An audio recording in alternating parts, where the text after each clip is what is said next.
እስኪ ልሞክረው። ቀላል ነው ግን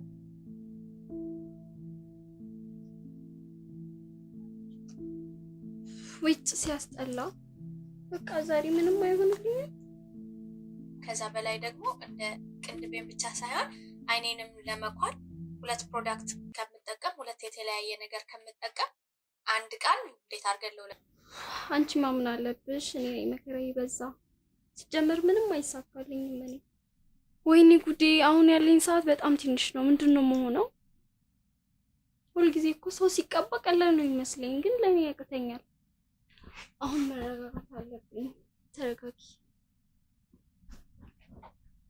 ይሄ እኮ የመጀመሪያ ቀኔ ነው። ዮናስ ፊት ግን አስቀያሚ ሆኜ መታየት የለብኝም። ወይ ሜካፕ ይቅርብኝ እንዴ! ወይኔ ጉዴ! ጸጉሬስ ምንድነው የማደርገው? ቆይ መጀመሪያ ልብስ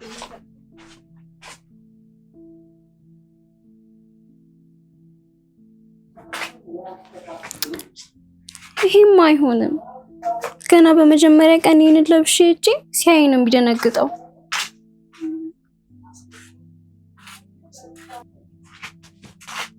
ይሄ ደግሞ ኖርማል ነው የሚያስመስለኝ። ቆይ ለምንድን ነው የሚሆነኝ ልብስ ያጣው? ቆይ ዮናስ ምን አይነት አለባበስ ነው የሚወደው? ደግሞ ሰዓቱ በጣም እየሄደብኝ ነው። ምንድን ነው የሚሻለኝ?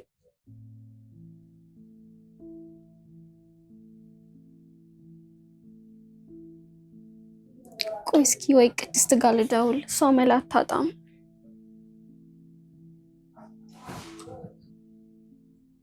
ሄሎ ቅድስቴ፣ እባክሽ ድረሽልኝ፣ ግራ ገብቶኛል። ምንድነው የሆንሽው ማህዲ? ተረጋጊ እንጂ እባክሽ ቶሎ ነይ፣ ሰዓቱ እኮ ሄደ።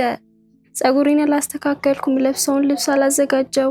አይኔ ደግሞ ተቀብቼ ስጠርገው ቀልቶ ሌላ ነገር መስሏል። ዮናስን ዛሬ ማገኘው አይመስለኝም። ልሰርዘው እንዴ? በፍጹም እንደዛማ እንዳታደርጊ። አሁኑኑ እመጣለሁ። አንቺ ብቻ ተረጋጊ። መቅረቱን ግን በፍጹም እንዳታስቢው እሺ? የመጀመሪያ ቀጠሮዬንማ እንዲህ አላበላሽም። ግን ለምንድን ነው ሁልጊዜ ለእኔ ሲሆን ነገሮች የሚወሳሰቡት? እሺ አሁን ቅድስት ምን ልትረዳኝ ትችላለች? እሷ ደግሞ የራሷ የሆነ ፍልስፍና አላት። ኦፍ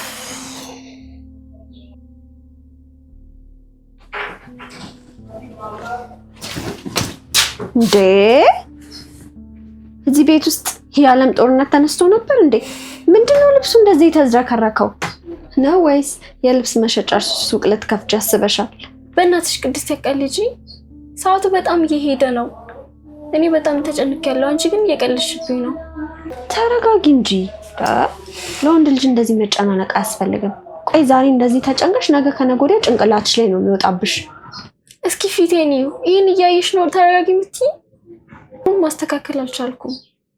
ስጠርገው ደግሞ አይኔ ቀላ። ዮናስ አሁን እኮ መንገድ ላይ ነው። ይሄን እየመጣ ነው። ጉድ እኮ ነው። ቆይ ሜካፕ ነው የተቀባሽው ወይስ ቦክስ ነው የተጋጠምሽው? አይንሽ እኮ ሌላ ነገር ነው የመሰለው። እባክሽ ተይኝ።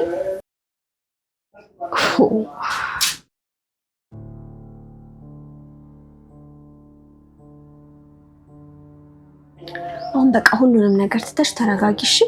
ሁሉንም ነገር እናስተካክለዋለን። ስሚ፣ 3 አግብቼ የፈታው ሰው ነኝ። ስለ ወንዶች ባህሪ ጠንቅቄ ማቅና ልምድ ያለኝ ሴት ስለሆንኩ እኔ እያለሁ መጨናነቅ አያስፈልግም። አሁን ሁሉንም ነገር እናስተካክለዋለን። ቆይ ግን ቅድስት፣ አንቺ እኮ 3ቱንም ፈተሻል። ቆይ አንቺ ምክር ለኔ ይሆናል? እኔ የመጀመሪያ ቀጠሮ እኮ ነው እንዴ ማዲ። ታዲያ መፍታት እኮ ነው ጎበዝ እንደሆነ ያደረገኝ። ወንዶችን ከኔ በላይ የሚያውቃቸው የለም። አሁን ካንቺ የሚጠበቀው እኔ የምልሽን መስማት ብቻ ነው። ሜካፕሽን እንዳዲስ እንሰራዋለን። የሚሆንሽንም ልብስ ደግሞ እኔ እመርጥልሻለሁ። እሺ ቶሎ በይ፣ የቀረኝ ጊዜ በጣም አጭር ነው። ዮናስ አሁን ደውሎ መንገድ ላይ ነኝ ቢለኝ ምንድን ነው የምለው? አይደውልም። ቢደውልም ደግሞ ስልኩን አታነሽለት። ሲጀመር ወንድ ልጅ እንደዚህ ሲጠብቅሽ ነው ዋጋሽን የሚያውቀው። በይ አሁን አይንሽን ላስተካክልልሽ።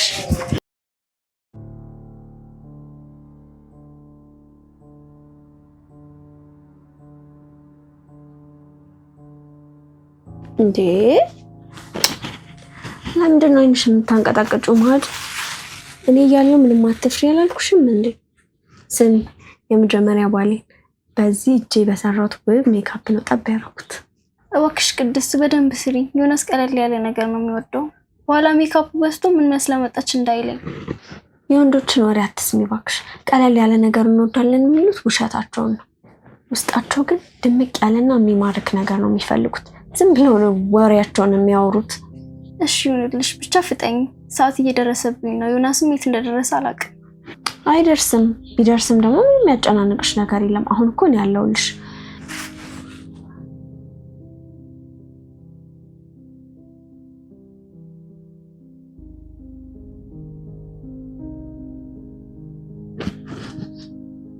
በጣም አሪፍ። አሁን ዋናው ቁም ነገር ላይ ደርሰናል። ሜካፑን እየጨረስን ስለሆነ በደንብ ስሚ። ፈርስት ዴት ላይ በፍጹም መብላት የሌሉብሽን የምግብ ዝርዝሮች አሁን እኔ እነግርሻለሁ። በመጀመሪያ ነገር ይኸውልሽ፣ ይሄ ስጋ ነክ ነገር በፍጹም ማዘዝ የለብሽም። ምክንያቱም ጥርስሽ ውስጥ ገብቶ ሰላምሽን ነው የሚነሳሽ። ፓስታ ደግሞ በፍጹም እንዳታስቢ። እንዴ አስበሽዋል? ዮናስ ፊት ፓስታውን እንደ ልጅ እየመጠጥሽ የሚወጣውን ድምፅና እላይሽ ላይ የሚረጨውን ነገር በጣም ነው የሚያሳፍረው። ፓስታ እንዳታሽ። ቆይ እኔ እኮ ሬስቶራንት ሳይሆን ኖርማል ካፌ ነው የምሄደው። ካፌ ውስጥ ደግሞ እንደዚህ አይነት ከባድ ምግቦች የሉም። ዝም ብለን ወይ ቡና ወይ ኬክ ልንበላ እንችላለን። ለምንድን ነው እንደዚህ የምትጨነቂው? ካፌ ውስጥም ሆነ ሸራተን ውስጥ ወንድ ልጅ ወንድ ነው። ሌላው ደግሞ ይሄ በተለይ ነጭ ሽንኩርት ያለበት ምግብ እንዳትበይ፣ ወደ አፍሽ እንዳታስገቢ።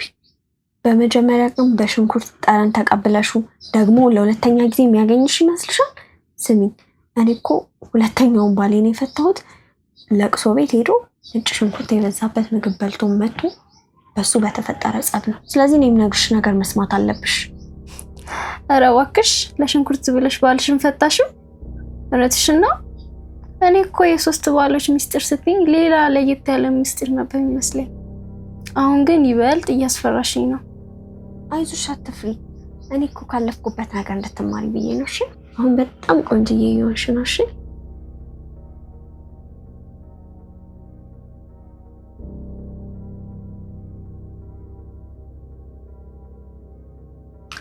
በቃ አሁን ሜካፕሽን ጨርሻለሁ። ማየት ትችያለሽ። ወይኔ ጉዴ! ቅድስት ምንድነው ይሄ? ምንድነው ያደረግሽው? ይሄ ሜካፕ ነው ወይስ ጭንብል? ፊቴ እኮ ሌላ ሰው ነው የመሰለ። ከንፈሬም ቢሆን በጣም ቀልቷል። ዮናስ እንደዚህ ቢያይኝ ወዲያው ነው ጥሎኝ የሚሄደው። ኧረ ማዲ አትጩይ እንዴ! ምን ሆነሽ ነው?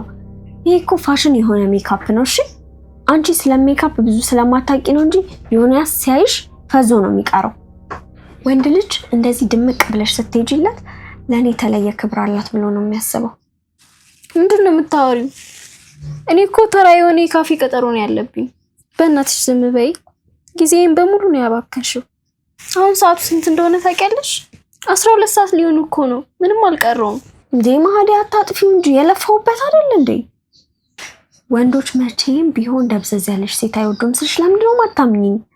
ትዳር የፈረሰው እኮ እኔ ባለማወቄ ሲሆን እነሱ የፍቅር ጥበብ ስለሌላቸው ነው። ያው እንደኔ የሰራውሽ ሜካፕ አበላሸሹ።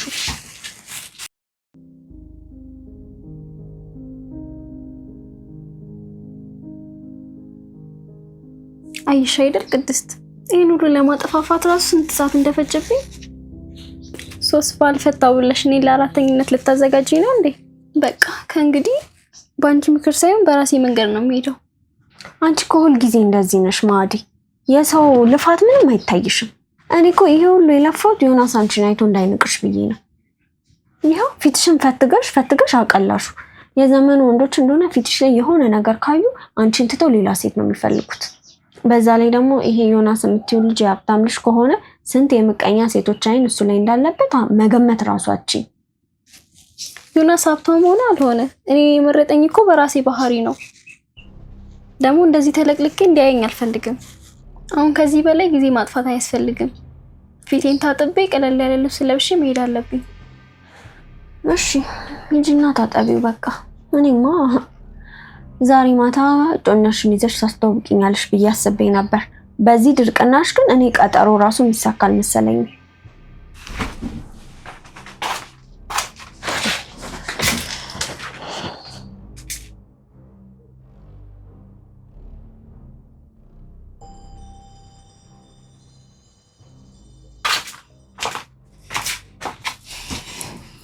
በቃ ከዚህ በላይ ልብስ በመፈለግ ጊዜን አላቃጥልም። ይሄንን ለብሼ ሄዳለሁ።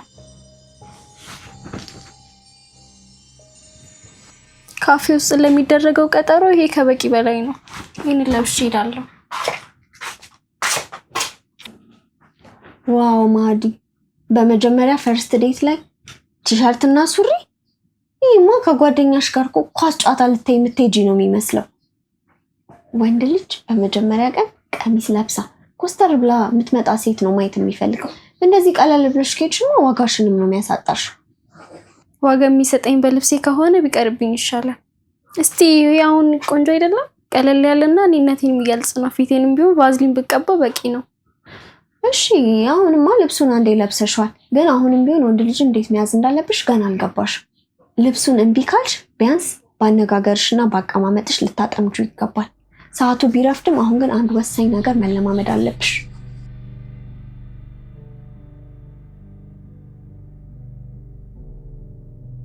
ይኸውልሽ አሁን በደንብ አዳምጪኝ። እኔ አሁን ዮናስ ነኝ። ይሄ ክፍል ደግሞ አንቺና ዮናስ የተቀጣጠራችሁበት ካፌ እንደሆነ አድርገሽ አስቢው። እኔ ደግሞ አንድ ወንበር ጥግ እየጠበኩሽ ነው። ስለዚህ በኩራት እየተራመድሽ ትመጫለሽ ማለት ነው። በዛውም አረማመድሽ ነው ያለው። በይ ቀጥይ። ወይ ቅድስት አብረሻል እንዴ? ቆይ የሁሉ ድራማ ለምን አስፈልጋል? ዮናስ እኮ ያውቀኛል። እንዴት አለማምጄ ሌላ ሰው እንድመስለው ነው? በእናትሽ ጊዜን አታቃጥይብኝ። ማዲ አታውቂበትም ስልሽ የመጀመሪያ ቀን አቀራረብሽ እኮ ነው ሙሉ ታሪካችሁን የሚወስነው። እኔ አንደኛውን ባሌን ያጠመድኩት እኮ በመጀመሪያ ቀን ባሳየሁት የፈገግታ አረማመድ ነው። በአሁን ወደ በሩ ሂጂና እንደ አዲስ ፈገግ እያልሽ ግቢ። እሺ በቃ ይሁንልሽ። ብቻ ግን ቶሎ በይ። ይሄው ይሄማ በፍጹም አይሆንም እንዴ! ከወንድ ጋር እኮ ተቀጣጥረሽ ነው የምትሄጂው። እንደዚህ መወዛወዝ አስፈላጊ አይደለም። ቀለል ያለ ግን ደግሞ በራስ መተማመን ያለው አረማመድ ነው የሚያስፈልገው። አረ ቅድስት አንቺ እኮ ነሽ አረማመድሽን አሳይኛለሽ። አሁን ደግሞ አይሆንም ትይኛለሽ። በቃ በእናትሽ እኔ በራሴ ተፈጥሮ አረማመድ ነው የሚሄደው። ዮናስ እኮ እኔ የወደደኝ እንደዚህ ሰው ሰራሽ ሆኜ እንድቀርብለት አይደለም። እሺ አረማመዱ ይቅርብሽ፣ ግን መጀመሪያ ስትቀመጪ ምን እንደምትዩ አስበሻል? ወንድ ልጅ የመጀመሪያ ቀን ላይ ብዙ እንድታወራ አይፈልግም። ሚስትሬ ሴት መሆን አለብሽ። ጥያቄ ሲጠይቅሽ ራሱ ባጭሩ እያመልሽ በአይንሽ ብቻ አትሽሹ። ሰዓት ስንት ነው? ወይኔ ዮናስ እኮ ካፌው ጋር ደርሻለሁ ብሎ ቴክስት አደረገልኝ። እየጠበኩሽ ነው አለኝ።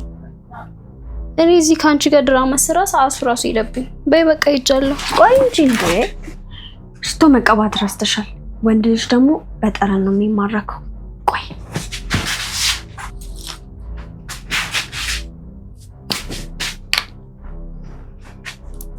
አረ ሽታው በጣም ነው የሚከብደው። እኔ ራሱ አንፍኖኛል። ዮናስ ባይወደውስ?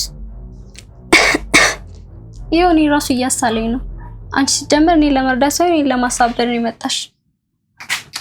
እስቲ አንቺ ዝም በይ። አንቺ ስለ ወንድ ልጅ ምን የምታውቂው ነገር የለም።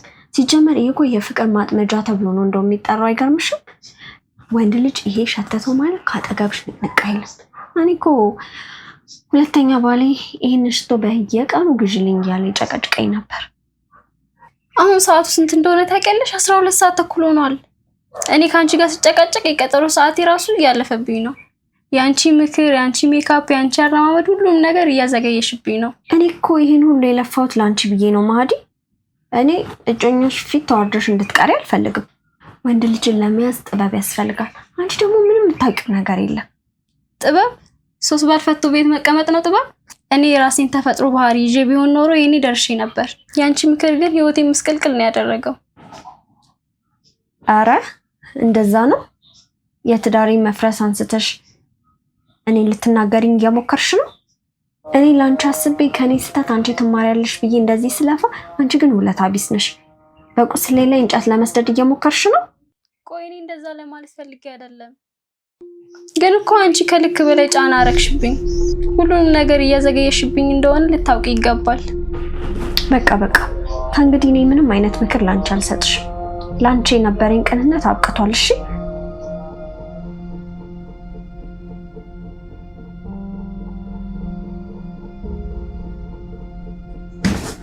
የዛሬን ውርደቴ መቼም ቢሆን አረሳውም። እሺ እኔ ላንቺ ብዬ ሰዓቴን አቃጥዬ እዚህ ስመጣ አንቺ ቆይ እኔ እንደዛ ለማትፈልጊ እኮ አይደለም አልሽ እንጂ የልብሽን እኮ ተናገርሽ። ሰምኛለሽ? ከዚህ በኋላ ባንቺ ጉዳይ ውስጥ ጣልቃ አልገባም። ወደ ቀጠሮሽ መሄድ ትችያለሽ። ደህና ሁኚ። አረ ቅድስት ነይ። ወይኔ ማህደር ምን አይነት ጣጣ ውስጥ ነው የገባሁት? እንደዚህ ልናገራት አይገባም ነበር። ሲጀምር በራሴ መተማመን ነበረብኝ። እሷን መጥራቷ አስፈላጊ አልነበረም።